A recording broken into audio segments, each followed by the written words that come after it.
కొన్నింటిని మాత్రమే నేను డిస్ప్లే చేస్తున్నాను, ఒకసారి చూడండి ఎవరెవరు ఏమేమి బూతులు తిట్టారు. పవన్ కళ్యాణ్ ని చిరంజీవిని నరికవతల పడేసి, పవన్ కళ్యాణ్ గారి లింగం లాస్ట్ కోసుపండుకి నా కొడుకులు ముక్కలు నరికవతల పడేసి. నిన్ను దెంగి పుట్టించి నా కొడుకు వచ్చినా ఆపడం తరం కాదు. వైజాగ్ వస్తున్నావు కదా, రా నా కొడుక. పవన్ కళ్యాణ్ సైకో వెధవకి చెప్తున్నా, ఒరే సైకో వెధవా, నీకు ఆడపిల్ల ఉంది, ఆ పిల్ల పెద్దదవుతుంది, గుర్తు పెట్టుకొని వెనక బతికే ఉంటాను, రక్త కన్నీరు పెట్టుకుంటావు, దరిద్రపు నా కొడక. ఆ డబ్సారికి శ్రీశ్రీ గారు ఎలా బాధపడుతూ రాశాడో, దొంగ లంచ కొడుకులు అసలే ఇలాంటి పవన్ కళ్యాణ్ లాంటి దొంగ లంచ కొడుకులు అసలే ఈ లోకంలో. పవన్ కళ్యాణ్ నువ్వు షూటింగ్కి వెళ్ళేటప్పుడు వెళ్ళంగానే నీ పెళ్ళాం నీ ఇంట్లో పని వాళ్ళతో అక్రమ సంబంధం పెట్టుకుంది అని ఎవరో చెప్పారు, నిజమా కాదా? ఆ బిడ్డలు నీకు పట్టలేదంట, పని వాళ్ళకే పుట్టారంట. ఇక రాజకీయ పరిజ్ఞానం లేని మన పీకే తెలుసు కదా, మన పీకే అంటే మీ భాషలో పవన్ కళ్యాణ్ అవ్వచ్చు, నా భాషలో అయితే పిచ్చి కుక్క ఎవడాడు? పవన్ కళ్యాణ్ అనేవాడు పిచ్చి కుక్క. ఏమయ్యా పవన్ కళ్యాణ్, పెళ్ళాలని మార్చడం కాదు, నువ్వు పెళ్ళాలని మార్చడం కాదు, ఎన్ని పార్టీలను మార్చావురా బాబు, నువ్వు ఎన్ని పార్టీలు మార్చావు? ఇది వీళ్ళు మాట్లాడింది. ఎవరు వీళ్ళని ఈ దారుణంగా పెంచి పోషించిన వ్యక్తో ఇప్పుడు చూడండి ఒకసారి. ఎక్కడున్నాయండి తనకు విలువలు? నలుగురు పిల్లలు కొత్త కారును మార్చినట్టుగా పిల్లాన్ని మారుస్తాడు, 4 ఏళ్లకు ఒకసారి 5 ఏళ్లకు ఒకసారి పిల్లాన్ని మారుస్తాడు. నేను కూడా చూశారు కదా, జగన్మోహన్ రెడ్డి గారు తిడతారు. ఆయన తిట్లే కాదు, నేను నాకు ఎవరి వ్యక్తిగత జీవితంలోకి నేను వెళ్ళను.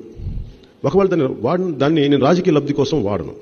నేను తిరిగి చాలా అనగలను. నాకు చాలా బలమైన నోరు ఉంది, గొడవ పెట్టుకోగలను. కాకపోతే దానివల్ల సమస్యలు పరిష్కారం అవుతాయి అంటే ఖచ్చితంగా పెట్టుకుంటాను. కాదే వ్యక్తిగతంగా మాట్లాడినప్పుడు ఆ సమస్యలు పరిష్కారం అవ్వవు. ఈ పెద్ద మనిషి 4 భార్యలు పెళ్లి చేసుకుంటాడు, 4 ఏళ్లకు ఒకసారి భార్యను మార్చేస్తాడు.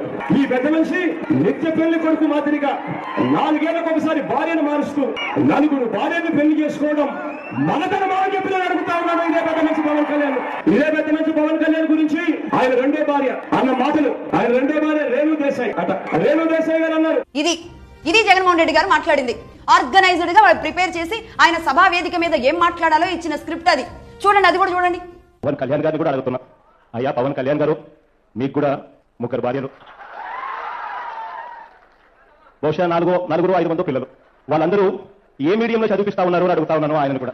నిన్న కూడా జగన్ రెడ్డి గారు మాట్లాడినప్పుడు, వైసీపీ నాయకుడు జగన్ రెడ్డి గారు మాట్లాడినప్పుడు నేను వారికి ఒకటే తెలియజేయడం జరిగింది, పార్టీలో ప్రతి ఒక్కరికి దయచేసి దీన్ని వ్యక్తిగతంగా చూడకండి దీన్ని. ఎందుకంటే ఇలాగ అందరం చేసి సమస్యని మనం పరిష్కరించాలి, ప్రజల సమస్యలు, అంతేగాని ఆయన అనేది వ్యక్తిగతంగా దానికి మీరు అందరూ స్పందించేస్తే సమస్య మరుగున పడిపోతుంది. అందుకని దయచేసి నేను అందరినీ వారించాను. ఇది మా పార్టీ తాలూకు సంస్కృతి. వారి పార్టీ తాలూకు సంస్కృతి ఏంటంటే, మీరు ప్రజలకి కష్టాలు ఉన్నాయంటే వ్యక్తిగతంగా తిట్టేయడం, మీద పడిపోవడం. మీరు అలా తిడితే మేము కూర్చోబెట్టి ఆ వల్ల మేము పాడం. పోయినసారి వైజాగ్ లో కూడా చెప్పాం, మీరు వ్యక్తిగతంగా ఎన్ని అన్నప్పటికీ మీరు భాషా సంస్కారాలని మర్చిపోయి ఎంత హీన స్థితిలో మాట్లాడినా మేము ఖచ్చితంగా మిమ్మల్ని పాలసీ విధానంలోనే మాట్లాడతాం, స్పందిస్తాం. మాట్లాడితే ప్రతిసారి 3 పెళ్లిళ్ళు అంటే మీరు కూడా చేసుకోండి, ఎవడు కాదన్నాడు? చేసుకోమని చెప్పండి. అందులో మేము కాదన్నామా? 3 పెళ్లిళ్ళు చేసుకున్నాడు, 3 పెళ్లిళ్ళు చేసి దేనికి అంత బాధ? నాకే సరదా పడి చేసుకోవాలి, నాకు కుదరలేదు. జగన్ రెడ్డి గారిని అడుగుదాం అనుకున్నాను. ఇప్పుడు నేను చేసుకున్న 3 సార్లు పెళ్లిళ్ళ వల్లేనండి మీరు 2 సంవత్సరాలు జైల్లో ఉంది. నేను చేసుకున్న 3 పెళ్లిళ్ళ వల్లేనండి మీరు మన విజయసాయి రెడ్డి గారు సూట్ కేసు కంపెనీలు పెట్టి మిమ్మల్ని ఆయన కలిపి 2 జైల్లో కూర్చున్నారు 2 సంవత్సరాలు. ప్రతిదాన్ని మేము అడిగిందని సరిగ్గా స్పందించండి, పద్ధతిగా మాట్లాడండి. ఇది పవన్ కళ్యాణ్ గారు మాట్లాడింది. పవన్ కళ్యాణ్ గారు లాంటి వ్యక్తి ఇంత వినమ్రంగా అడిగినా సరే వీళ్ళ నోర్లు ఆగాయా? ఆగలేదు. ఎప్పుడు ఆయన సమాధానం చెప్పారో ఒకసారి చూడండి. ఈ ప్యాకేజ్ అనే సన్నాసిన కొడుకులు ఎవరు? చెప్పు తీసుకుపోతాను ఒక్కొక్క వైసీపీ నా కొడుకులు. చెప్పు అటు తిప్పి పదిలిపోయేలా, కవడ వాచిపోయేలా చెప్పు పెట్టి కొడతాను. కొడగలరా? ఒక్కొక్కడికి తమాషాలుగా ఉంటా, కొడగలరా? ఇంకొకసారి ప్యాకేజీ గీకేజ్ అంటే చెప్పు తీసుకొని పళ్ళు రాళ్ళ కొట్టాను, కొడకల్లారా? ఒక్కొక్కడికి చెప్తున్నాను. అరే ఎదవల్లారా, సన్నాసులారా, చవటల్లారా, దద్దమ్మలారా, నా సహనం రా. ఇంతకాలం మిమ్మల్ని రక్షించింది నా సహనం. మీరు ఎన్నన్నా సరే పవన్ కళ్యాణ్ గారు భరించాలి. మీరు ఏమన్నా సరే ఆయన ఊరుకోవాలి. ఆయన భార్యలన్నా ఆయన పిల్లలన్నా ఊరుకోవాలి పవన్ కళ్యాణ్ గారు. ఇక ఓపిక నశించి తిట్టారు. ఇది సరే, తిట్టారు, ఆగాలి కదా. ఇదే జగన్మోహన్ రెడ్డి గారు మళ్ళీ ఆ తర్వాత 2023లో అంటే 2024 ఎన్నికలకి ముందు జూలై 22న ఏం మాట్లాడారో ఒకసారి చూడండి.